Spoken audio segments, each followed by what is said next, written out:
Social media हे एक असं माध्यम आहे जिथे कधी काय व्हायरल होईल आणि कोणत्या गोष्टीवरून देश पातळीवर वाद निर्माण होईल हे काही सांगता येत नाही। गेल्या 8 दिवसांपासून सोशल मीडिया गाजवणारी कॉकरोच जनता पार्टी आठवते का? होय, तीच पार्टी जिने अवघ्या काही दिवसात इंस्टाग्राम आणि इतर सोशल मीडिया प्लॅटफॉर्म्सवर लाखो नाही तर कोट्यवधी फॉलोअर्स मिळवून धुमाकूळ घातला होता। आता हा वाद थेट देशाच्या सर्वोच्च न्यायालयात म्हणजेच सुप्रीम कोर्टात पोहोचला आहे। या कॉकरोच जनता पार्टीची सीबीआय चौकशी करण्यात यावी यासाठी सुप्रीम कोर्टातच एक याचिका दाखल करण्यात आली आहे। सुप्रीम कोर्टाने या याचिकेवर काय निर्णय दिला, ही याचिका कोणी आणि का दाखल केली होती, याचिकाकर्त्यांची नेमकी काय मागणी होती आणि यावर सरन्यायाधीश सूर्यकांत यांनी काय म्हटलं, आज आपण या संपूर्ण प्रकरणाची सविस्तर माहिती अगदी सोप्या भाषेत जाणून घेणार आहोत। नमस्कार, मी संकेत आणि आपण पाहत आहात मुंबई आउटलुक। प्रकरण समजून घेण्यासाठी आपल्याला थोडंसं काही दिवस मागे जावं लागेल। या प्रकरणाची सुरुवात झाली 15 मे 2026 रोजी। सुप्रीम कोर्टात एका वकिलाला सिनियर पद देण्याबाबत सुनावणी सुरू होती। या सुनावणी दरम्यान देशाचे सरन्यायाधीश सूर्यकांत यांनी एक तोंडी टिप्पणी केली। त्यांनी ऑनलाईन ॲक्टिव्हिजमच्या नावाखाली सरकार आणि संस्थांवर हल्लाबोल करणाऱ्या आणि खोट्या पदव्या घेऊन वकिली व्यवसायात घुसणाऱ्या लोकांचा उल्लेख करताना एका संदर्भाने कॉकरोच आणि परजीवी अशा शब्दांचा वापर केला होता। त्यामुळे सोशल मीडियावर प्रचार सुरू झाला की कोर्टाने बेरोजगार तरुणांचा अपमान केला आहे। यामुळे तरुणांमध्ये प्रचंड संताप निर्माण झाला। या संतापातूनच आणि कोर्टाच्या त्या टिप्पणीला विरोध म्हणून 16 मे 2026 रोजी अभिजित दिपके नावाच्या तरुणाने सोशल मीडियावर एका उपरोधिक मोहिमेची सुरुवात केली, ज्याला नाव दिलं गेलं कॉकरोच जनता पार्टी। ही कोणतीही अधिकृत राजकीय पार्टी नाही, तर एक ऑनलाईन डिजिटल आंदोलन होतं। ही पार्टी बेरोजगार आणि सामान्यांचा आवाज बनून सोशल मीडिया प्लॅटफॉर्मवर धुमाकूळ घालत आहे। पाहता पाहता सोशल मीडियाच्या अल्गोरिदममुळे या मोहिमेला इतकी प्रसिद्धी मिळाली की अवघ्या काही दिवसात इंस्टाग्रामवर त्यांचे 2 कोटींपेक्षा जास्त फॉलोअर्स झाले। लोक या नावाचे टी शर्ट, मर्चंडाईज आणि ट्रेडमार्कसाठी अर्ज करू लागले। प्रकरण इतकं वाढलं की नंतर सरकारने या पार्टीचे एक्स अकाउंटही सस्पेंड केलं। सोशल मीडियावरील हे उपरोधक आंदोलन जेव्हा व्यावसायिक पातळीवर गेलं तेव्हा या विरोधात सुप्रीम कोर्टात धाव घेतली गेली। ही याचिका दिल्लीतील एक वकील राजा चौधरी यांनी राजेश सिंग चौहान यांच्या माध्यमातून दाखल केली होती।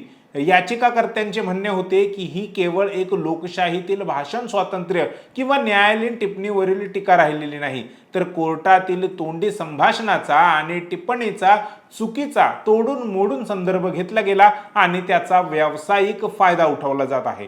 कॉकरोच जनता पार्टी या नावाचे ट्रेडमार्क घेण्यासाठी अर्ज दाखल केले जात आहेत, मीम्स विकले जात आहेत आणि डिजिटल मीडियाच्या माध्यमातून कमाई देखील केली जात आहे, जे न्यायव्यवस्थेच्या प्रतिष्ठेला धक्का पोहोचवणारे आहे। वकील राजा चौधरी यांनी आपल्या याचिकेत प्रामुख्याने 3 ते 4 महत्त्वाच्या मागण्या केल्या होत्या। पहिली मागणी सीबीआय चौकशीची होती। याचिकाकर्त्यांनी मागणी केली की कॉकरोच जनता पार्टीची जी डिजिटल मोहीम चालवली जात आहे त्यामागे नक्की कोणाचा हात आहे, याचे आर्थिक स्रोत काय आहेत, याची सीबीआय किंवा इतर कोणत्याही स्वतंत्र संस्थेकडून चौकशी करण्यात यावी। दुसरी मागणी खोट्या वकिलांच्या नेटवर्कच्या चौकशी संदर्भात होती। सरन्यायाधीशांनी ज्या फेक लॉ डिग्रीज आणि खोट्या वकिलांचा उल्लेख केला होता तो मुद्दा उचलून धरत याचिकाकर्त्याने देशातील खोट्या वकिलांच्या रॅकेटची सीबीआय चौकशी करण्याची मागणी केली। बार काउन्सिल ऑफ इंडियाच्या अध्यक्षांच्या हवालाने त्यांनी सांगितले की देशात 35 ते 40% वकील खोटे असण्याची शक्यता आहे। पुढे कोर्टातील सुनावणी दरम्यान होणाऱ्या तोंडी चर्चेचे छोटे छोटे तुकडे करून ते संदर्भाशिवाय व्हायरल करून त्यावर मीम्स बनवणे, ब्रँडिंग करणे किंवा मर्चंडाईज विकणे यावर कडक कायदेशीर निर्बंध घालण्यात यावेत आणि सोशल मीडियाच्या आउटरीच अल्गोरिदममुळे घटनात्मक संस्थांची बदनामी रोखण्यासाठी सर्वोच्च न्यायालयाने नवीन गाईडलाईन्स किंवा सुरक्षा कवच तयार करावे अशा प्रमुख मागण्या केल्या गेल्या होत्या।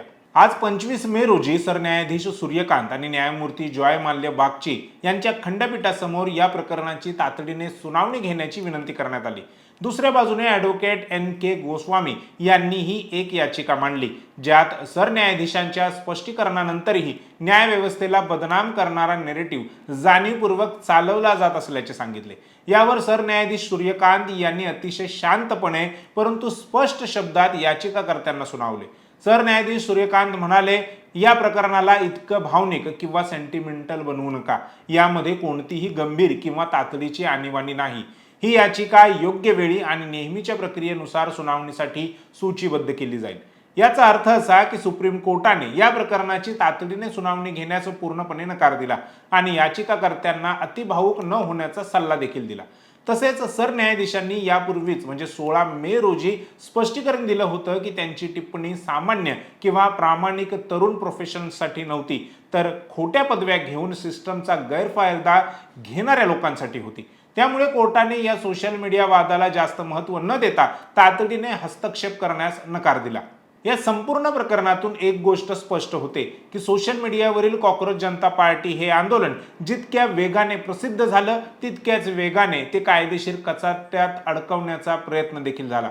परंतु सुप्रीम कोर्टाने हे स्पष्ट केलं आहे की डिजिटल जगातील अशा उपरोधिक आंदोलनांवर किंवा मीम्सवर कोर्ट इतक्या सहजपणे आणि भावुक होऊन CBI चौकशीचे आदेश देणार नाहीत।